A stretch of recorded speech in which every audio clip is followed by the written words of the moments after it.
Premiered in 1975, John Cox's production of the Rake's Progress, with its ingenious designs by artist David Hockney, is one of Glyndebourne's greats.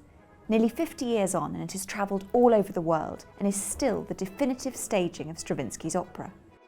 Part fairy tale and part morality play, the Rake's Progress is a classic deal with the devil story about a young man, Tom Rakewell, who is seduced by the big city, sacrificing love, honour, truth, and even his own soul in the pursuit of pleasure.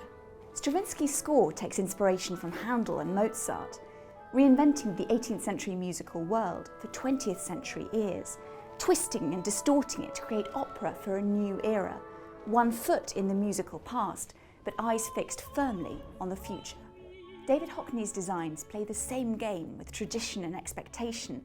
Just look at the play of dimension we get from the cross-hatching on Baba the Turk's dress, or the exaggerated proportions we find on the brothel keeper Mother Goose's.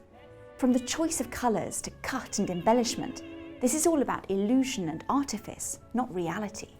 Hogarth's sequence of paintings, The Rake's Progress, are his starting point, but the colourful world he imagines, full of bonnets and breeches, corsets and crinolines, isn't interested in recreating history so much as commenting on it, bouncing off it.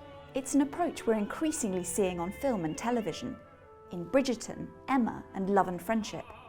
So why are Hockney's Rake's Progress designs such a game changer for period drama? Award-winning production designer Grant Montgomery, whose credits include Sanditon, Peaky Blinders, and The Crimson Petal and the White, and Glyndebourne's curator, exhibitions and collections, Nerissa Taysom, tell us more. So the David Hockney Rake's Progress premiered in 1975, and it was pretty much immediately seen as groundbreaking. Can you break down for me sort of what was so innovative about it? Hockney's design was completely radical. If you think about this period of time in the early 70s, John Cox has asked him to create this opera, and the year before he'd arrived at Glyndebourne, he'd seen Intermezzo by Strauss, this very traditional design, 1940s kind of Art Deco vibe, and suddenly he comes with this design that's totally inspired by Hogarth.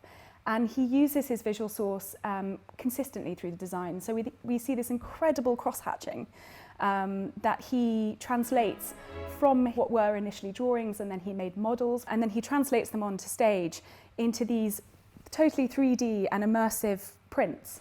And Grant, you've known this production, these designs for quite a long time, haven't you? Oh yeah, I mean, we were given a lecture about them at college. I was at art college. And it's an example of something that was quite radical. And they stayed in my mind. They were extraordinary graphic design.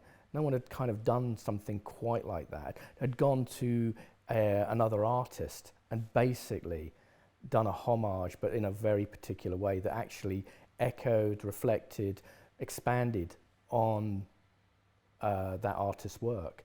So you knew it was Hockney, but you also knew that it was Hogarth. They basically lived in tandem. And I think that's really, really fascinating about the whole concept of the design. But it also filtered through within the costume and the scenery itself.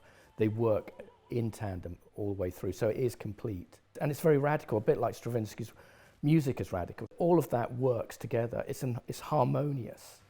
Hockney started with a series of drawings. Yeah. He's an artist, he's a painter, they're 2D works. And actually what he creates is a series of models. So when he presents them to John Cox and the production team, he's presented 3D models, which is not what they're expecting at all. The idea that then you transfer that into full scale, oh, that must have been an amazing moment. The challenge for the production team must have been enormous, because they had to not only translate a well-known artist's vision, but they also had to think about scale, and I think there were certainly some challenges. He sat in different parts of the theatre to work out how big the cross-hatching should be, and how, from a distance, how far could you see little details. So we just take this pair of shoes that were worn by the auctioneer, and just the extraordinary level of detail that Hockney goes to paint the back of the shoes. I love that. You could sell these. It's so detailed. This scene's amazing, the Bedlam scene. When Hockney was talking about the scene, originally he just had 3 or 4 figures, sort of standalone boxes on their own. And there were a series of doorways that were going off into rooms where he said the prisoners could play with their toys. And this idea of just this sort of mad scene going on. And actually when he when he had the conversation with John Cox, who suggested that they had the whole of the chorus on stage, essentially, masked up in these boxes. A lot of churches had their own pews like that. They're all boxed in, and I love that kind of play on that with this. And the aristocracy are boxed in expensively Yes. in those pews, whereas Exactly. these are the lowest of the, The low, lowest aren't of they? yes. Because we're talking about a disordered mind, but the geometric architectural order is so in friction with that, isn't it? Absolutely. There's the sense of also judging him, because you could also say the box is like, for example, like a court. Mm-hmm. There is a judgmental qualities of the design. The party hat at the back and the crown Yeah. are both taken directly from the Hogarth print. But so many of these could be, this could be a Isn't it Bosch nightmare, couldn't Yeah, it? it feels like that Goya. Yeah, it Sort feels of like a Goya, Yeah. exactly. And I think he picks out some of those artists in art history that he admires just to remind us that this whole story of the Rake is one that can happen to us. Yeah, it's still happening now. It's still happening now. This is every man's story, isn't it? Yeah. We could all end up in this Yeah, if situation. you make the wrong choices, that's where you're going to end up. You're going to end up in Bedlam. That's if you're not careful. And you've been working on Jane Austen recently, obviously one of those touchstones we keep coming back to. And I'm interested with Sanditon, where you've got this strange fusion, because it's Jane Austen, but kind of not quite. She's left us with this sort of fragment. She did. And I wonder, as a designer, how far are you playing the same games as Hockney with ideas of truth? How far are you being sort of absolutely faithful to your period, and how far are you moving us to something slightly different? Well, my approach to period design, full stop, is a similar process. You can rewatch and find things in it. It's the lively text. She's attacking quacks, she's attacking the medical, she's also tackling business. So she's moving into new subject matter. It's amazing where she might have gone if she'd lived. Mm. Once you know that groundwork's there, in the few chapters that she wrote, you're given that license to actually go for it. For example, Sanditon House, which is this big black marble set, which is based on the Thunderball set. Because in the text, she's living in a very, not run down, but she hasn't spent her money. She's hoarding it. So I thought, no, that's too subtle. You've got to be a little bit more bolder for an audience. Also, you're having to say to the audience, yeah, she does have the money. She's powerful. That's why she's bankrolling the regeneration of the seaside town. At least I'm glad of the mask. It's trying to make it lively. Done a contemporary audience or any gets that sense.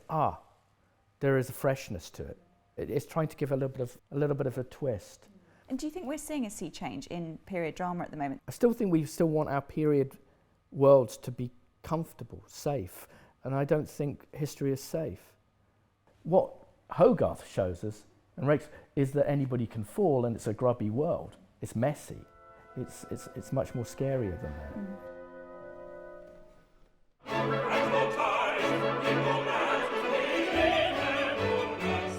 Nearly half a century since its premiere, John Cox and David Hockney's The Rake's Progress is still inspiring creators and audiences, provoking debate and leading the charge when it comes to period drama, on stage or screen. It's a production that changes the way we see opera and history itself, a challenge that directors and designers are still taking up today.